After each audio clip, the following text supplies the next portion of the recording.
Ahora vamos a escuchar la conferencia de Marcos Ocaña, historiador, uno de los más importantes del mundo, que su conferencia se va a llamar Bruce Lee, Ideas en Acción. Un aplauso, por favor.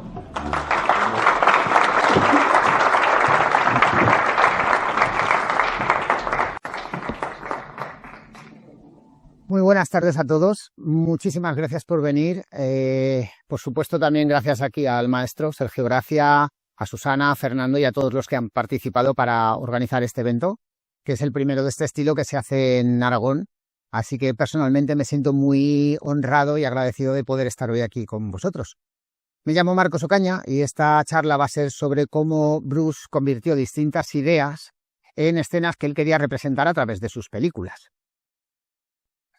Cuando Bruce ya era conocido por su personaje, su participación en la serie El Avispón Verde de Green Hornet, y daba clases particulares a sus alumnos célebres de Hollywood por la ridícula cantidad de $275 la hora, hubo una ocasión en la cual se le acercó una mujer y entonces le preguntó que si le podría enseñar alguna técnica para aprender a defenderse en la calle. Bruce miró a la mujer y le dijo que no. Claro, la mujer no entendía el porqué de esto y le preguntó, dice, ¿pero por qué? Y entonces Bruce le dijo, porque los dos estaríamos perdiendo nuestro tiempo. Claro, la mujer seguía sin entender y entonces le dijo, pero, a ver, tengo dinero, puedo pagar por las clases. Y Bruce le dijo, ya, pero es que no iba a funcionar. Total, que la mujer siguió insistiendo, bien por ella, y al final Bruce dijo, venga, vale. Le enseñó una técnica para defenderse frente a un tipo de agresión en concreto y la repitió durante varias veces hasta que al final pues le salía de manera natural, le salía fluida, era capaz de hacerlo bien. Y entonces al terminar le dice, bueno, pues no ha sido para tanto, ¿no? No entiendo por qué tenías tanta reticencia a enseñarme.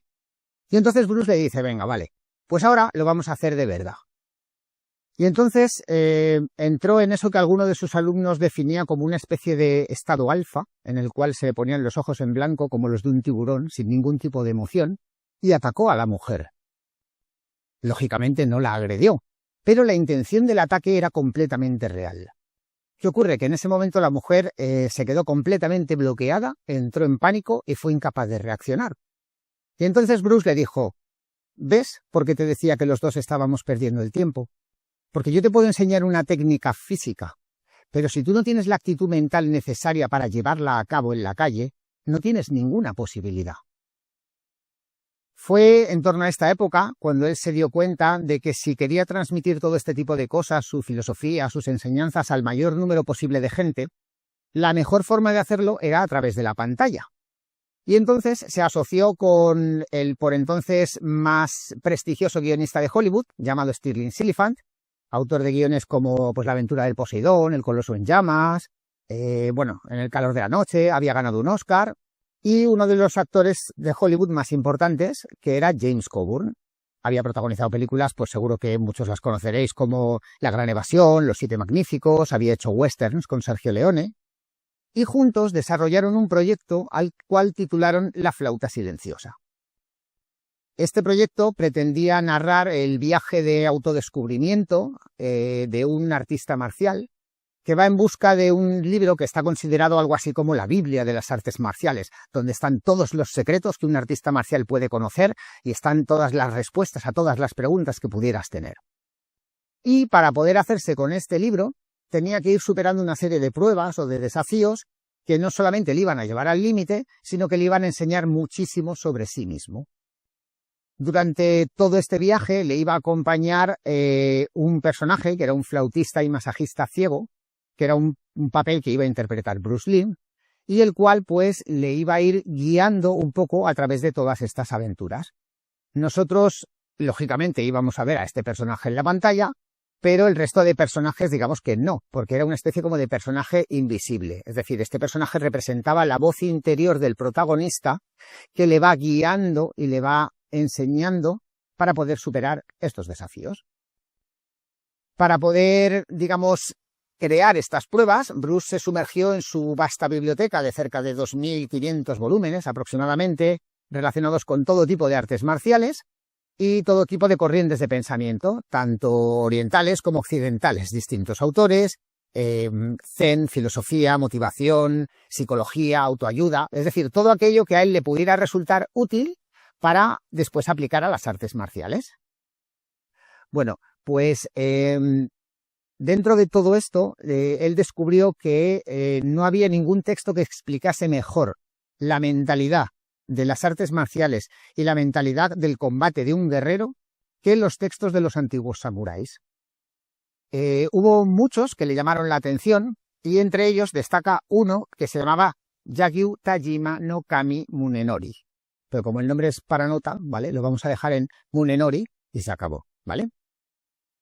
Munenori estaba considerado una de las principales espadas de Japón en el siglo XVII, era el maestro de esgrima del shogun y no solamente tenía su propia escuela, sino que además había desarrollado un estilo particular y a la postre, con el tiempo, incluso competiría en popularidad con Miyamoto Musashi, que posiblemente sea el samurái más famoso de todos los tiempos.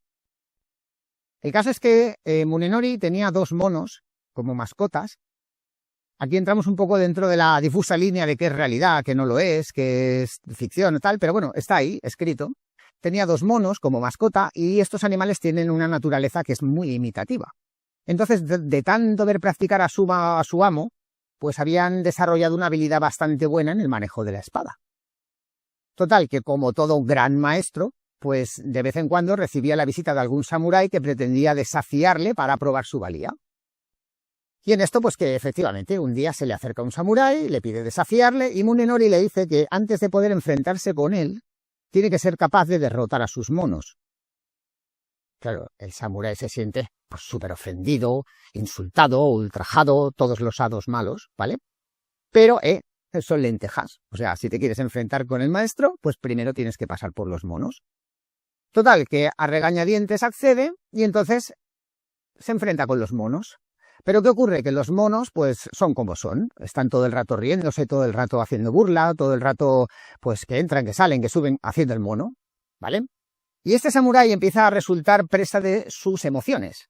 Se deja llevar por el enfado, posteriormente se deja llevar por la frustración cuando se da cuenta de que no es capaz de golpearle, se deja llevar por la ira.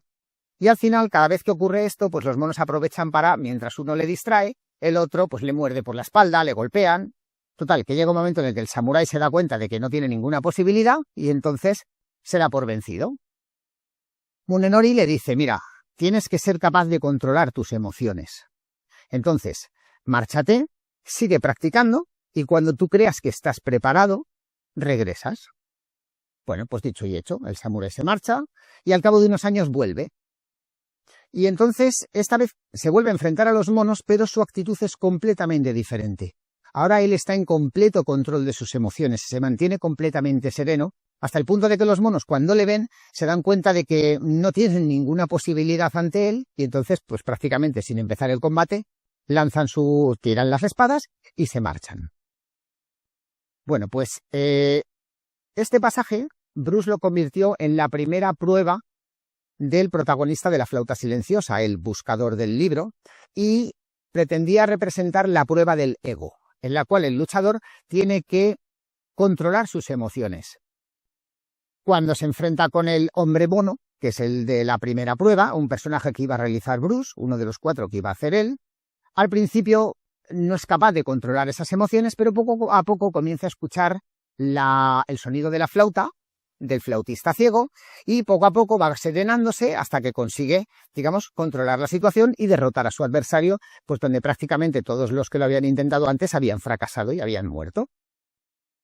Bueno, pues todo esto pretendía mostrar al público distintas facetas de cómo debía afrontar un artista marcial un combate. Había otros samuráis que también le llamaban la atención, como por ejemplo Odagiri Ichiun, que no solamente sentía un profundo desprecio por el ego, sino que decía que la esgrima no es un entretenimiento, que no es un pasatiempo, no es un juego. Porque estamos hablando de que el más mínimo fallo puede resultar fatal. Entonces, Bruce, digamos que verbalizó esto cuando decía que el Jeet Kune Do es Jeet Kune Do, no es un juego de niños. Y si lo vas a plantear como un juego, tienes que jugarlo en serio. A good fight should be like a small play, but played seriously. También decía que un luchador no puede obsesionarse con una técnica, porque en el momento en el que tú te obsesionas con una técnica, lo que haces es que te conviertes en esclavo de ella. la típica combinación ganadora que siempre entra en un combate, o tú te sientes muy seguro con un tipo de técnica y la insistes en ella una y otra vez, y al final lo que estás haciendo es limitarte a ti mismo a poder utilizar todas las demás opciones que tienes. Entonces Bruce, para explicar esto al público, lo hizo a través de Operación Dragón, cuando el abad del templo Shaolin, el jefe monje, le pregunta: ¿cuál es la mayor técnica que aspiras a alcanzar? Y entonces Bruce le dice: tener no técnica. What is the highest technique you hope to achieve? To have no technique. Very good. Precisamente en relación a esto, al hecho de que tú no te puedes limitar a una técnica en particular, porque cuando estamos hablando del combate, la eficacia es lo único que importa. Cuando después rodó una serie llamada Longstreet, él está, por ejemplo, enseñando a un detective distintas técnicas de lucha, distintas cosas, y en una de ellas le tiene presa de una estrangulación. Y entonces le pregunta, dice: bueno, ¿y ahora qué? ¿Ahora cómo sales de aquí? Y entonces el protagonista le dice: pues no lo sé. Y entonces Bruce le dice: muerde. Le dice: ¿morder? Dice: claro, ¿no somos animales? Vuelve a tus instintos y utiliza aquello que sea lo más efectivo. If you wish to survive, what do you do? I don't know. Bite. Bite. Are we not animals?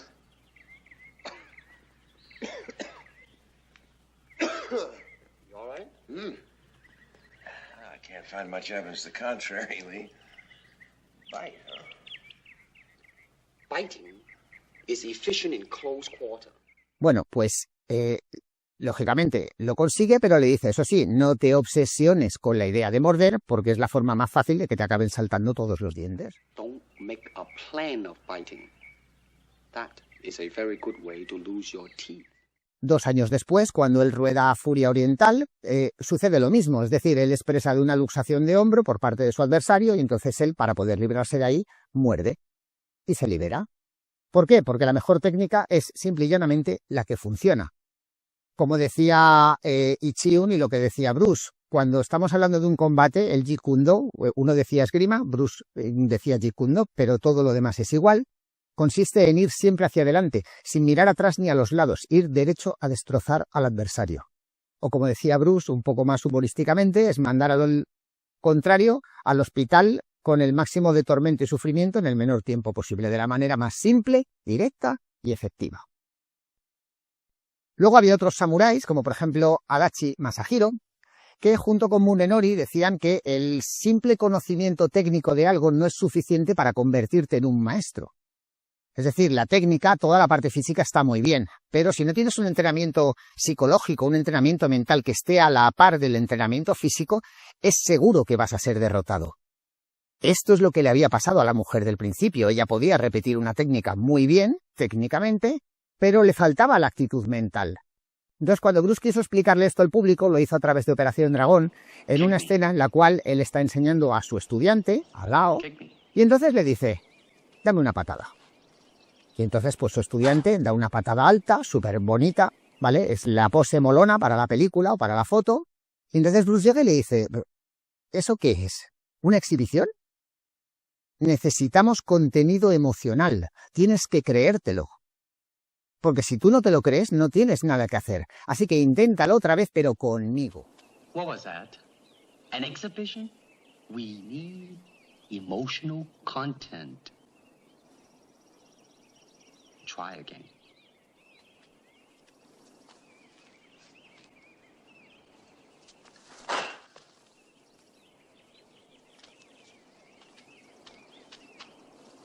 I said emotional content, not anger. Now try again. With me.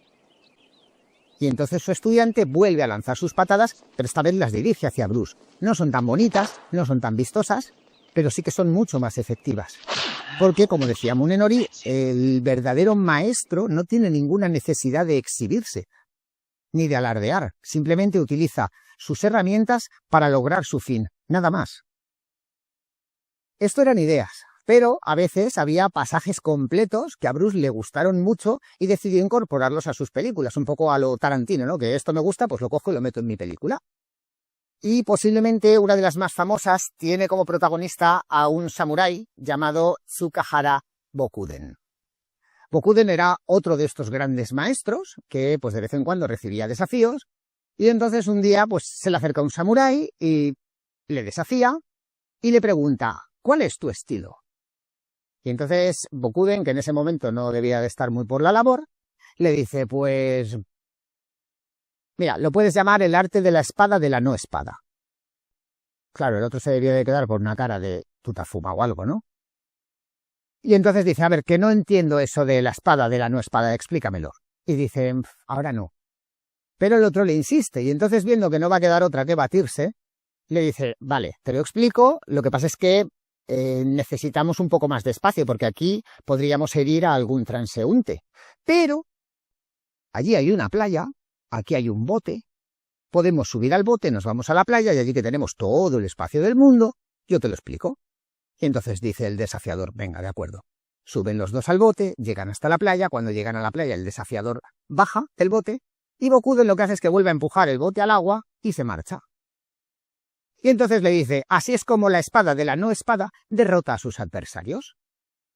Bueno, pues esto era un poco la forma que tenía Bruce en distintas ocasiones de mostrar sus ideas. ¿Cómo lo hizo? Se lo llevó tal cual a Operación Dragón. Y en Operación Dragón, cuando van en el barco camino de la isla de Han, se le acerca el de Nueva Zelanda, que hemos visto ahí antes, a Parsons, y le dice cuál es su estilo, y dice, bueno, puedes llamarlo el arte de luchar sin luchar, pues no entiendo eso, pues explícamelo, pues ahora no, el otro le insiste, dice, venga, vale, pero necesitamos más espacio, ahí hay una playa y aquí hay un barco, un bote. Y entonces cuando sube al bote, lo deja a merced de las olas. Bueno, pues formas de mostrar distintas actitudes ante las situaciones que nos presenta la vida, o a lo mejor en un momento dado simplemente demostrar que la mejor pelea es la que no tienes, o la que consigues evitar. Luego, junto con esto, había, digamos, ciertos clichés, por así decirlo, o cosas que a Bruce le gustaba mucho mostrar a través de las películas, o por lo menos esa era su intención. Y una de ellas, quizá la más característica, es la de un personaje ciego. Bruce era muy fan de el masajista y samurái ciego Zatoichi, que era el protagonista de una saga de películas japonesa, que le gustaba mucho, y siempre que podía, pues intentaba homenajearla.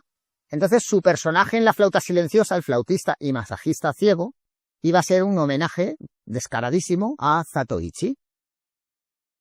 Cuando esta película no se pudo rodar, lo que hizo fue que en distintos borradores incorporó el papel de un artista marcial ciego que por supuesto iba a interpretar él.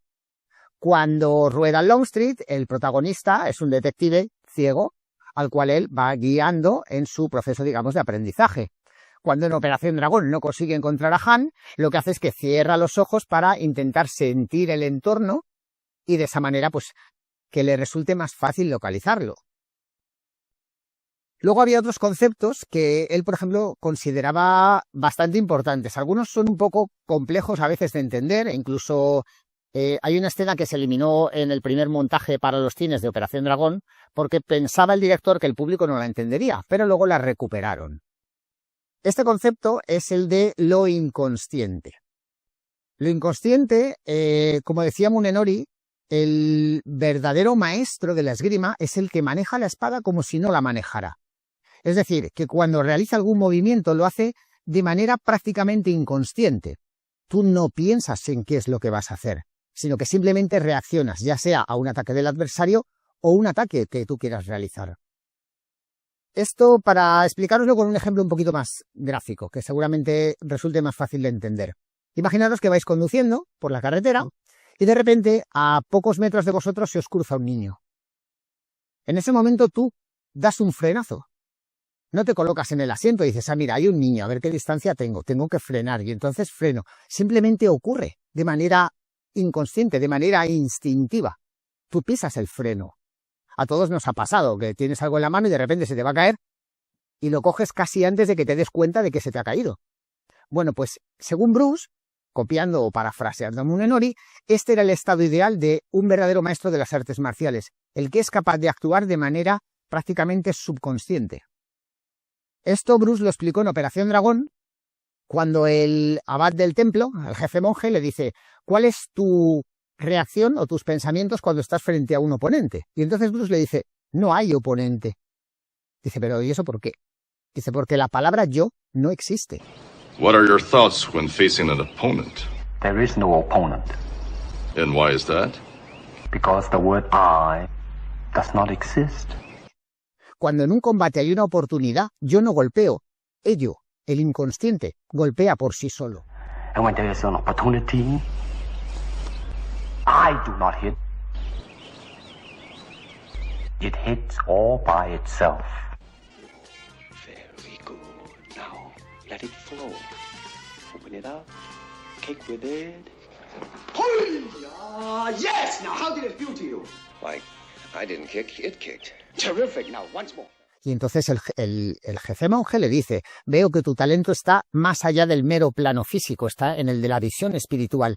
Eres capaz de percibir las cosas y reaccionar de manera inmediata, igual que el eco que sigue al sonido, o cuando te pones delante de un espejo y tu imagen se refleja automáticamente. Bueno, pues algo así, esa era un poco la idea. I see your talents have gone beyond the mere physical level. Your skills are now at the point of spiritual insight. Luego había otro gran tema que de hecho él intentó convertir en el argumento de varios de sus borradores o de las historias que quería contar, que es el tema de la autoexploración y el autodescubrimiento. Posiblemente algunos conozcáis una corriente de terapia que tuvo mucho auge en los años 60, que se llamaba la terapia Gestalt, y que estaba desarrollada por un psicólogo alemán llamado Fritz Perls. La terapia Gestalt básicamente consistía en que el terapeuta se colocaba frente al paciente y le hacía enfrentarse a sus demonios, a sus problemas, sus preocupaciones, todo aquello que le causara algún tipo de trastorno o algún tipo de malestar. Y entonces, a través de ir guiándole, era él quien iba buscando en su interior las respuestas que necesitaba hallar. El terapeuta no le decía, tienes que hacer esto así, tienes que actuar de esta manera, tienes que seguir estos parámetros, sino que, a base de ir preguntando, hacía que él fuera buscando las respuestas. Y todo tenía que plantearse desde el aquí y el ahora. Porque el pasado, pues ya es pasado, y el futuro realmente no existe. O sea, el futuro es una ilusión donde tú proyectas las cosas que te gustaría hacer, pero realmente no existe. Entonces tú te tienes que plantear, ¿cómo me siento ahora? ¿Esto qué me hace sentir? ¿Esto cómo me afecta en este momento? Y de esa manera tú te vas autoexplorando para poder ir buscando tus soluciones y convertirte, digamos, en tu propio terapeuta.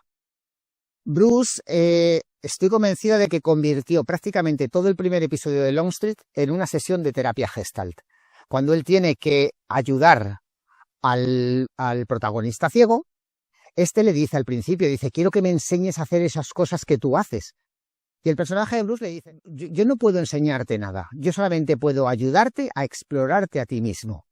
Yeah, Lee's gonna teach me all this. I cannot teach you. Only help you to explore yourself, nothing more. Y entonces, a través de distintas preguntas y de distintas situaciones, le va haciendo descubrir todo eso que él ya tenía en su interior. Aparte, a Fritz Perls, por ejemplo, le gustaba mucho la idea de usar un ejemplo de alguien ciego, porque al estar, digamos, privado de uno de los principales sentidos, tiene que basarse mucho, es como está subido en la oscuridad, entonces constantemente tiene que estar preguntándose, tiene que estar explorando. Todo este tema del personaje ciego, a Bruce, como digo, le gustaba mucho, y entonces, claro, con el detective ciego, pues era la ocasión perfecta para poder llevar a la práctica todo esto. No solamente eran palabras, de hecho, eran incluso entrenamientos que Bruce hacía en su vida real. Stirling Silliphant, el guionista de La flauta silenciosa y de Longstreet, comenta que cuando empezó a entrenar con Bruce durante las primeras semanas, lo que hacían era que Bruce le vendaba los ojos, le colocaba en el centro de su jardín y comenzaba a caminar alrededor suya, y Silliphant tenía que averiguar dónde se encontraba. Bueno, pues este mismo entrenamiento tal cual se lo llevaron a La flauta silenciosa, donde en un claro del bosque el protagonista, Bruce le venda los ojos y entonces comienza a caminar alrededor suyo y le pregunta que dónde está. Como el protagonista no consigue averiguarlo, el personaje de Bruce le dice, ¿eres capaz de sentir la brisa? ¿Eres capaz de escuchar al pájaro que está cantando? Y el protagonista le dice que no. Entonces le contesta, dice, hasta que no seas capaz de escuchar al pájaro, no serás capaz de localizar dónde está tu oponente. Como esta película no se rodó, Bruce cogió la escena y tal cual, literalmente se la llevó a Long Street. Y entonces al detective ciego lo coloca en el medio del patio, a este no hace falta venderle nada porque ya viene ciego de serie, ¿vale? Y Bruce se pone a caminar alrededor suya y le pregunta ¿dónde estoy? Y entonces el detective dice ¡ay!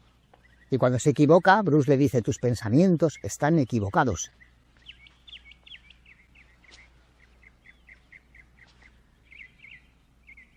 There. No! Your thoughts are wrong.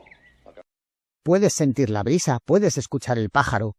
No tienes que pensar, tienes que sentir lo que hay en tu entorno. Wait a minute, I gotta think. You have to think, you still do not understand. O como dijo después a su alumno en Operación Dragón, no pienses, siente. How did it feel to you? Let me think. Don't think. Feel. Bueno, pues todas estas cosas a Bruce le resultaban de gran utilidad a la hora de explicar sus teorías. Luego, dentro de esta corriente de la Gestalt, Fritz Perls, por ejemplo, solía decir que él no había creado la Gestalt. Él decía, mira, yo he descubierto una serie de cosas que funcionan para ayudar a una persona a que saque lo que tiene en su interior y de esa manera pueda mejorar en las cosas que quiere hacer, que pueda sanar. Bueno, pues Bruce decía lo mismo. Él decía, yo no he creado un estilo, porque a menos que las personas tengamos 4 piernas y 3 brazos, el número de cosas que podemos hacer con lo que tenemos es limitado. I don't believe in system, Mr. Longstreet, nor in method. And without system, without method, what's the deal? Porque tendría que haber humanos con 3 brazos o 4 piernas para que existiera otro estilo distinto de lucha. Si no hay otros seres humanos en la Tierra con una estructura distinta a la nuestra, no existen otros estilos de lucha. ¿Y por qué digo eso? Porque tenemos 2 brazos y 2 piernas. Lo importante es cómo utilizarlos para sacarles el máximo partido. Entonces yo lo que he hecho ha sido descubrir una serie de formas de aplicar o de utilizar mis herramientas naturales, mis puños, mis piernas, para emplearlos en una situación de combate. Entonces yo lo que hago es que yo te guío, pero no te doy las cosas. En ese sentido es un poco parecido a lo que hacen en sus clases Joaquín y Sergio Joaquín, que ellos no son profesores en el sentido de yo te doy una cosa cerrada y esto es así y no lo puedes modificar, sino que te dan una gama de opciones que tú exploras, adaptas a tus cualidades, a tus características y de esa manera lo haces tuyo. Bueno, pues esto era un poco la forma que tenía Bruce de enseñar a sus alumnos y de pues mostrarlo a través de las películas. Y luego, por último, está el casi diría tema más importante, que es el tema de la muerte. Prácticamente todos los samuráis de renombre hacían hincapié en que el mayor problema al que tiene que enfrentarse un luchador es el tema de la muerte, es el del miedo a la muerte. Entonces ellos hablaban de que un luchador tenía que ser capaz de dominar lo que denominaban el arte de morir. Cuando tú entras en un combate, y esto lo dicen todos, cuando tú entras en un combate con la intención de vivir, es seguro que vas a morir. Pero si tú entras en un combate, en una pelea, en la calle, totalmente resuelto, dando por hecho que vas a morir, es cuando tienes más probabilidades de tener éxito. ¿Por qué? Porque el ser humano, por naturaleza, por instinto, buscamos la supervivencia. Entonces, mientras tú tienes una escapatoria, mientras tienes una salida, normalmente vas a buscar esa opción. Pero cuando ya estás totalmente acorralado, cuando ya no tienes más opciones, cuando ya has dado por hecho que voy a morir como una fiera acorralada, es cuando te lanzas con todo lo que tienes a por tu adversario, porque ya todo te da igual. Es decir, te has liberado de ese problema de la muerte. Bruce sacó esta idea de otra historia de samuráis, en la cual un maestro de la ceremonia del té, de alguna manera, pues ofende a un ofende a un samurái, y entonces el samurái le desafía un duelo a muerte al día siguiente. ¿Qué ocurre? Que como este hombre no tiene ningún conocimiento del manejo de la espada, acude a un maestro de esgrima para que le enseñe por lo menos lo básico para no hacer el ridículo cuando llegue al día siguiente. Y entonces el maestro de la esgrima le dice, mira, antes de enseñarte nada, me gustaría pedirte que me preparases un té. Bueno, pues en ese momento el maestro del té desaparece. se inhibe completamente y se sumerge al 100% en la tarea que tiene delante, que es preparar un té. Ya no está pensando en el desafío, no piensa en la espada, no piensa en el samurái, solamente piensa en preparar el té con la máxima perfección de la que él es capaz, porque ese es su arte. Cuando termina, el maestro de esgrima le dice, mira, yo ya no tengo nada que enseñarte. Cuando llegue el día de mañana, cuando llegue el desafío, preséntate ante tu adversario con la idea de que vas a morir, da por hecho que vas a morir, pero hazlo con la misma serenidad y con la misma tranquilidad, con la concentración con la que me has preparado el té. Al día siguiente, cuando llega el desafío, efectivamente, él da por hecho que va a morir porque no tiene ninguna posibilidad, pero su mente está completamente serena, está en control de sus emociones, está concentrado. Y el samurái se da cuenta de que ante él realmente tiene un maestro. Y entonces le pide disculpas y se marcha. Y por tanto el desafío no tiene lugar, salva la vida. Bruce quería mostrar este tipo de situaciones en La flauta silenciosa, pero como no pudo hacerlo porque no se rodó, llevó la misma escena a un proyecto que él quería desarrollar en el oeste al que tituló Warrior. Y esto, aunque parezca surrealista, os prometo que es cierto, aparece así en las notas de Bruce de su puño y letra. Él adaptó o recicló esta escena, pero esta vez el protagonista es un fabricante de ataúdes, que está en el oeste y entonces, pues de alguna manera ha ofendido a un pistolero y el pistolero le desafía un duelo y entonces, claro, el hombre que no sabe manejar una pistola acude al protagonista y el protagonista le dice, mira, mañana cuando te enfrentes ante tu oponente quiero que lo hagas dando por hecho que vas a morir porque no tienes conocimiento de manejar un arma, pero preséntate ante él con la misma concentración con la que llevas a cabo tu trabajo, con esa maestría. Bueno, pues se repite la situación. Llega el duelo y el pistolero pues se da cuenta de que tiene ante él a alguien, digamos, diferente, especial, y entonces se da cuenta de que se ha equivocado al desafiarle, le pide perdón, y ahí acaba el desafío, entonces sobrevive. Como esto tampoco se rodó, pero Bruce lo consideraba muy importante, lo que hizo fue llevarse el concepto al Longstreet. Y entonces en Longstreet, más o menos es la misma historia. El protagonista, el detective, ha desafiado a un trabajador del puerto, van a tener una pelea a puñetazos y entonces el personaje de Bruce le está enseñando distintas cosas y el día antes le dice, mira, no estás preparado. Pero el problema es que como todo el mundo, tú quieres aprender la forma de ganar, pero no aceptar el hecho de que puedes perder. No quieres aprender cómo perder. Entonces el hecho de que tú des precisamente por hecho que vas a perder, que vas a morir, es liberarte de ello. Así que cuando mañana llegue tu desafío, olvídate de todo, libera tu mente de todo pensamiento y aprende el arte de morir. Like everyone else, you want to learn the way to win, but never to accept the way to lose. To accept defeat, to learn to die is to be liberated from it. So when tomorrow comes, you must free your ambitious mind and learn the art of dying. Como esto sí que se rodó, pues claro, aquí el final tenía que haber una pelea, evidentemente, y entonces tiene lugar ese desafío, pero el protagonista, como es capaz de recordar las enseñanzas de Bruce, al final logra vencer en su pelea, pese al hecho de ser ciego. Bueno, pues esto era algo que Bruce consideraba fundamental y de hecho iba a ser la última prueba del buscador o del protagonista de La flauta silenciosa, en la cual tiene que enfrentarse a la muerte, que era otro personaje que iba a realizar Bruce, que iba a interpretar Bruce. Ya para concluir, me gustaría dejaros con una imagen que creo que es casi la más representativa de Bruce y que viene un poco a colación de todo esto, que es la imagen de un espejo. Cuando el protagonista de La flauta silenciosa finalmente logra superar todas las pruebas y tiene acceso al ansiado libro, al abrirlo se da cuenta de que todas las páginas están en blanco y que lo único que contienen es un pequeño espejo en el cual él se ve reflejado. Y en ese momento se ríe porque se da cuenta de que esto es como una metáfora. Esto simboliza que todas esas preguntas, todas esas respuestas, todo eso que buscaba desde el principio, estuvo siempre en su interior y que lo único que tenía que haber hecho era buscar dentro de sí. Lógicamente, ahora que ya se ha dado cuenta de esto, que ha alcanzado lo que algunos denominarían la iluminación, no necesita el libro y por tanto no se lo lleva con él.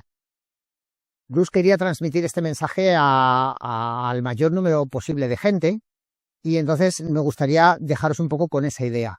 Todos tenemos problemas, todos tenemos dificultades, todos tenemos dudas, pero a veces, en vez de depender de algo externo para encontrar esas respuestas, la mejor opción siempre es, en primer lugar, buscar dentro de nosotros, en nuestro interior, en vuestro interior. Así que muchísimas gracias.